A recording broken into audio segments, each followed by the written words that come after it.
Ladies and gentlemen, welcome to the first match of the 2018 YugiTuber Grand Championship. In this match, we have Dzeeff going up against Cvit, and with us for this electrifying commentary, the rain in Spain won't rain on this train. We have Rank 10 Yu-Gi-Oh! I've been to Spain like exactly once in my life, but solid pun in it. I thought it was clever. Yeah, it's solid. So, for this match, we actually have Paleozoic with the Spellbook engine, and Cvit, I believe, is playing Mech Knight Invoked. So, how familiar are you with this matchup, my friend? If anything, I can deduce that Paleos might have. All things considered, it's slightly even on both sides. Mech Knights usually have the space to summon themselves because Paleos set a lot. But Paleos don't really care about Mechaba, as it were, given that they have a lot of simple outs to it, like Canadia or Dynamiscus, which just kind of get rid of the primary Mech Knight invoked, as it were, that being, Mechaba. Mm-hmm. So I'm interesting to see where this goes. Although that D barrier turn 1, along with the warning, might be pretty funky. Yeah, I mean, it's good because, the Paleo player obviously wants to go first, Cvit wants to go second, and it was interesting that Cvit had the effect Baylor for the Swap Frog that can actually be very bad if Dzeeff had another frog, because he could have just brought it back out anyway. So yeah, it's funny to see a complete lack of Paleos in this Paleo opening hand. Yeah, and the double Magician of Prophecy is pretty bricky, but, I mean, Barrier and Warning is a pretty, you can be pretty comfortable. He's gonna make up for this turn. Yeah. So, but Cvit does want to go first. So, I mean, this is Mech Knights we're talking about here. So, I mean, the warning's going to come in clutch. I don't think Barrier really does a whole lot in this matchup. If it's invoked, it's gonna do something at some point. Yeah, I mean, probably going to stop the Mechaba at the best. But interestingly enough, I guess you could warning any of these Mech Knights since they are inherent summons. So, I guess that's a fun fact. It's not really worth warning most of the Mech Knights unless it's Blue Sky, because you mostly don't want them to get out of the search. Well, Purple Nightfall you could as well, because if that's their only one. Yeah. Yeah, just to stop them from getting to the There we go, there it is. And that's exactly, you're not going to waste it on the Indigo Eclipse. That's just like free damage, you just take that. Ooh, he is the Meltdown. Oh. Okay, that's pretty good.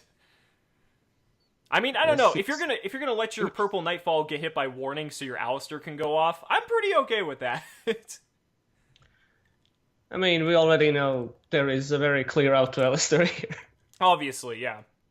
But not knowing what the other back row is, I mean, from Cvit's point of view, I think, I would be. Yeah, I would have gone off as well. Absolutely, not my choice anyway.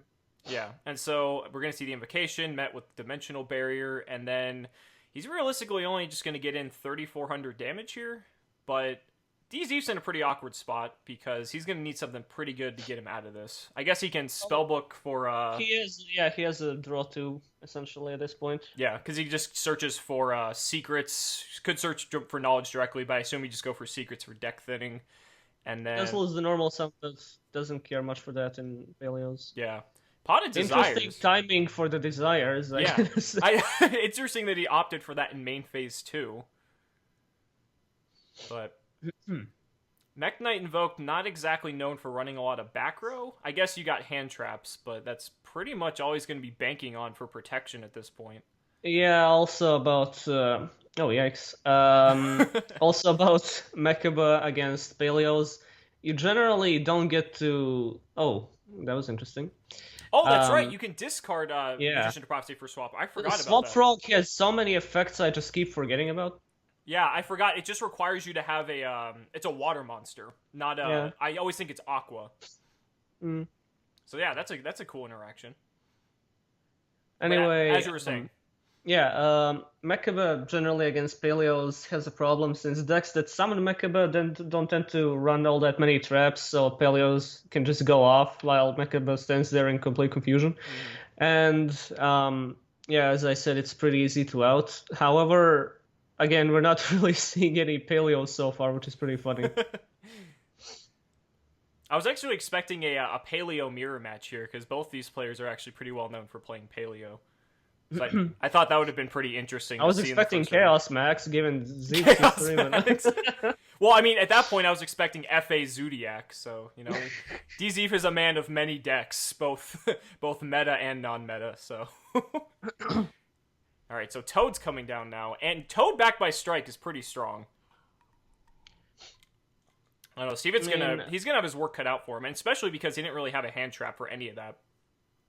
Toad usually doesn't do much when you can just run over it, however, it does have the recursion, so... Yeah. Well, I mean, he's gonna have the dupe frog to be able to protect it, so. Yeah. So that's the advantage. Yeah, confession, I'm not too familiar. I mean, I am sort of familiar with most of the frog effects, but a lot of them just go over my head given that they're so varied. Yeah. Which is nice. I don't like archetypes that are where the only variation in effects is like one line, such as Mech Knights, as you can see. Yeah, so Cvit dropping down the Red Moon, and Red Moon actually has the ability to pop monsters, so he can actually proc that Toad by just baiting its effect, and then he can go off with whatever else he may have in his hand. So this is a good way to bait the Toad out, but Dzeeff does have the Strike, so... There we go. Yeah, so if it weren't for the Strike, I mean, that'd actually be pretty good. It's like Dzeeff always has the right answer. I mean, he's leaving himself kind of low on life, and there's a Nightfall. There's a purple Nightfall, yeah, so I mean, okay, so that should bait out the Toad. I mean, one play after another, though. Yeah, Dzeeff does have to look after his life total, because he's only on 1100 at this point. So Indigo Eclipse will run over Dupe Frog, because he has to attack the Dupe Frog first, and then Nightfall is going to hit the Toad. Man, that's really funny that almost an Alistair could have, like, killed him there. Alright, so Toad is going to bring back the Swap Frog. Yeah, going for double swap. He already has an engine for the next turn. Yeah. And so, and Cvit with Monster Reborn. Okay. Oh, yeah, okay, so about this, I don't know if this is referring to the context of this or the next duel, but he did tell me that he forgot that Alistair doesn't get his effect off when special summons, so he wasted the Reborn. Oh, yeah, because it's only on a normal summon or flip face up, I believe? I don't nobody does that. Yeah. I'm just saying, it might come up. Ultimate Conductor Tyranno's a card, man. Somebody will lose to a flipped Alistair. Yeah. No, because he could have brought back, I think Red Moon's a level 8, so he could have gone into a rank 8 play. So he could have made the, what is it, Lancelot? Lancelot for a negation. It's a mandatory negation, which is unfortunate, but, I'm trying to think if there's any other good... I guess Felgrand would be another option. But again, that's assuming he's playing any of these. Alright, so one back row from Cvit. So again, I don't know if that's going to be a real back row or not. I mean, Scapegoat, I guess, is a possibility, but that's pretty dead at this point. Anti-spell is pretty funny, given that he's main decking it. Yeah. In this day and age. So now, he has a play set up, so Toad is going to be back online. But he needs to find a way to clear the board. Swap Frog is online.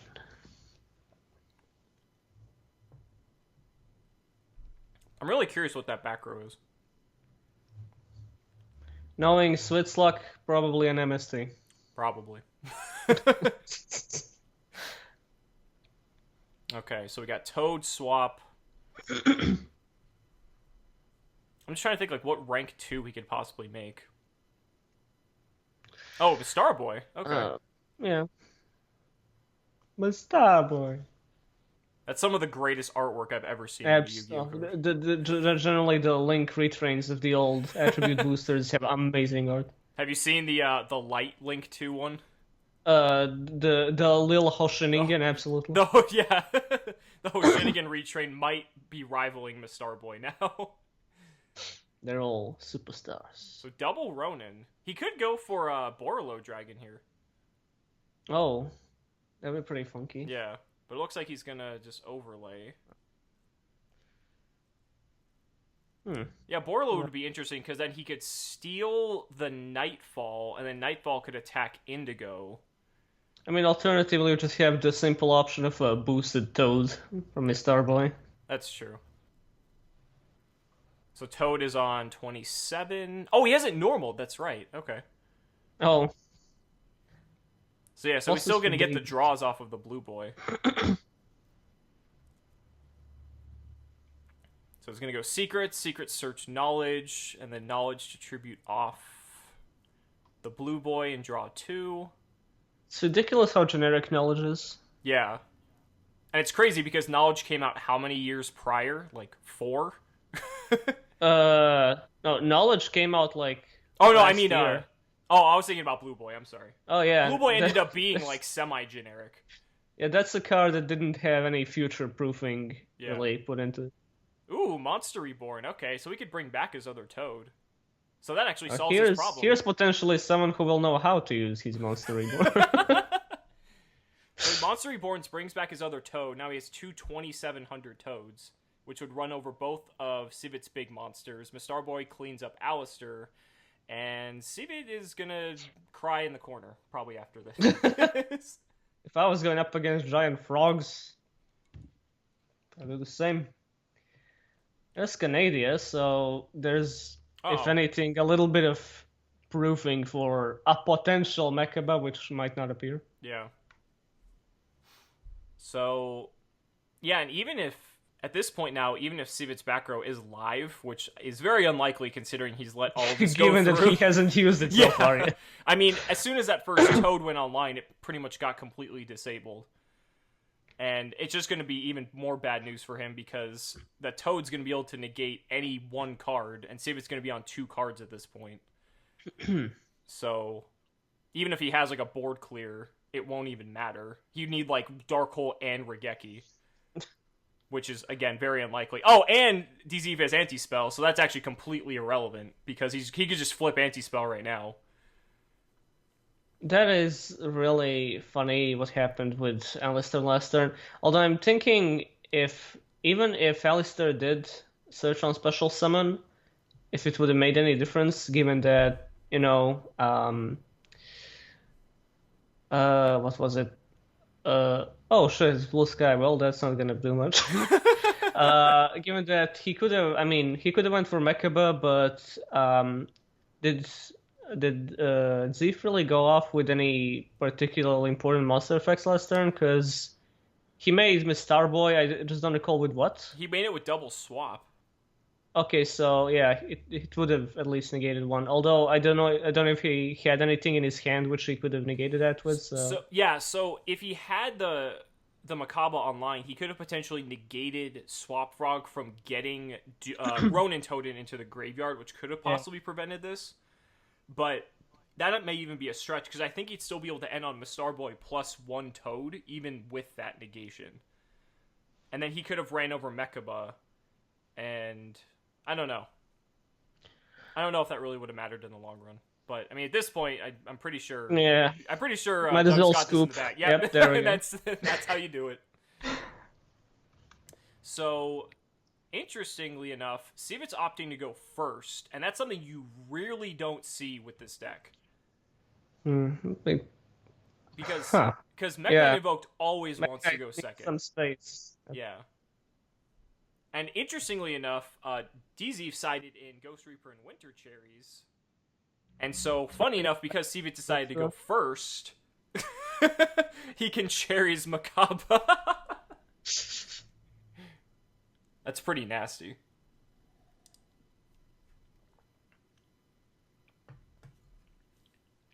We don't have the Alistair link yet in the TCG, so... Hopefully we get that in Flames of Destruction.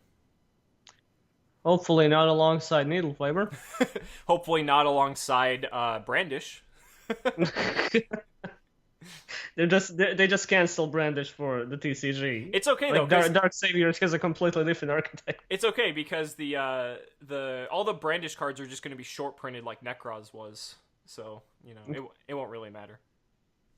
Whatever makes the money.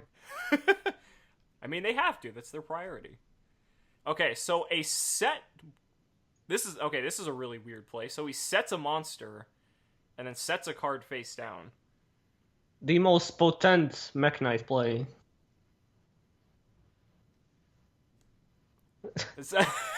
He's just really confused about this state of the board. I'm very confused by this. Just that Cvit is playing some really advanced mind games. Yeah. Well, I'm also confused because I'm pretty sure he added Invocation to hand, so shouldn't Alistair be face up somewhere? Shouldn't have something happened, that's the thing. I feel like there's like a step missing at some point. I don't know. But, oh, there we go. Yeah, Dzeeff gonna drop the cherries before he goes off with his play. Well, that Alistair is effectively dead. Yep. So even if he has Invocation, realistically it wouldn't matter. So.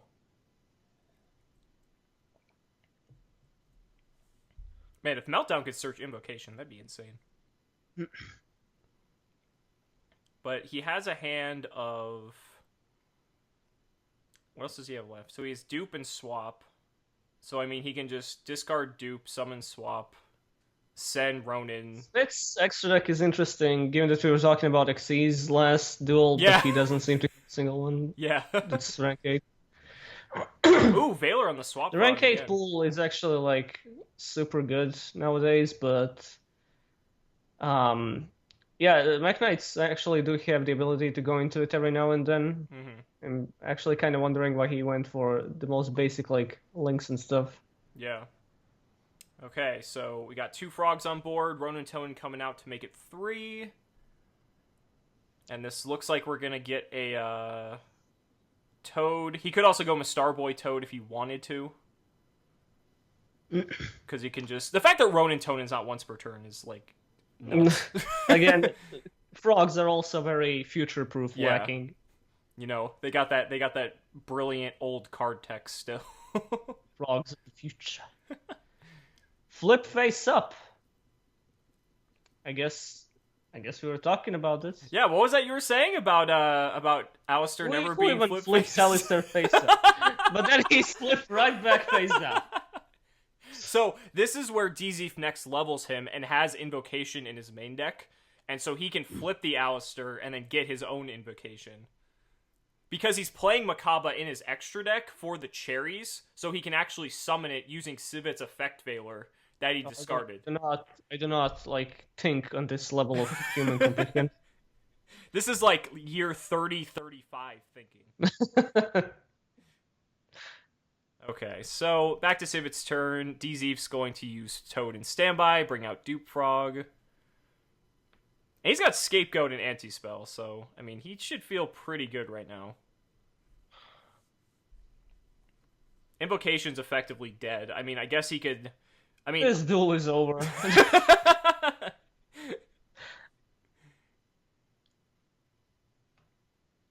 This is Dzeeff's field at this point is essentially a minefield. If you summon 2 Mech Knights and then just attack over the Dupe and then the Toad, well, it looks like that's not happening. Never mind.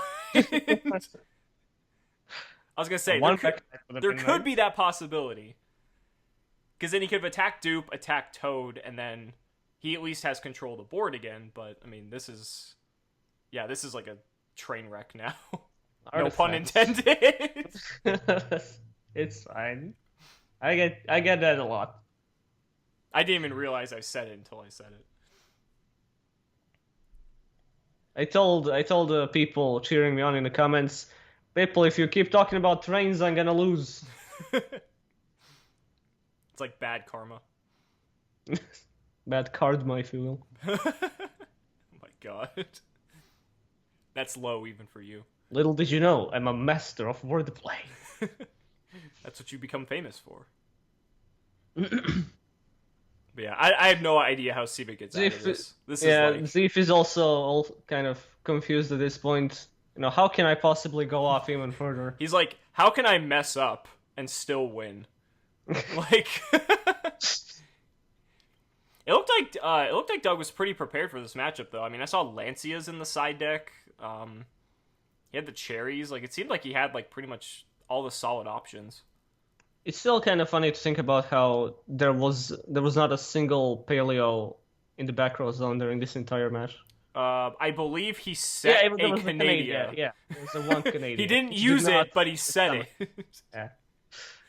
So we're actually playing frogs, not Paleozoic frogs, just frogs. Frogs, I'm sorry, frogs with blue boy. A boy and his frogs. Come on, flip the Alistair. Search the invocation. Rub it in his face. Next level us. Man, this is just like... He's gonna end on like 3 frogs at this point. Or 3 like toads. Oh, so he's linking the Mistar Boy and... Oh no, it looked like he was going to. I was just waiting for double Mistar Boy. Yeah, for proxy? That's interesting. Or not. Maybe he's just trying to go for OTK at this point? Maximum beat. Well, I mean, that's 24-48, and that would put a Toad to 32, so that's exact game, actually.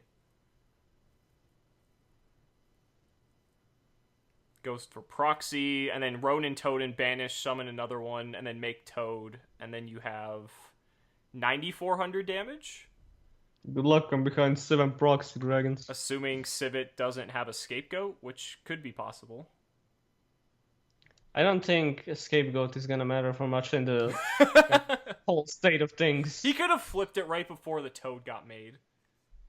Oh, Judgment. Oh, that means he's still just gonna kill himself. Never mind. I mean, I think there might have been a better place to go for Judgment. Yeah. Well, maybe... Is there still the potential... Oh, he's got double Ronin Totem anyway, so it doesn't even matter. He could just make another one. No. Oh my god.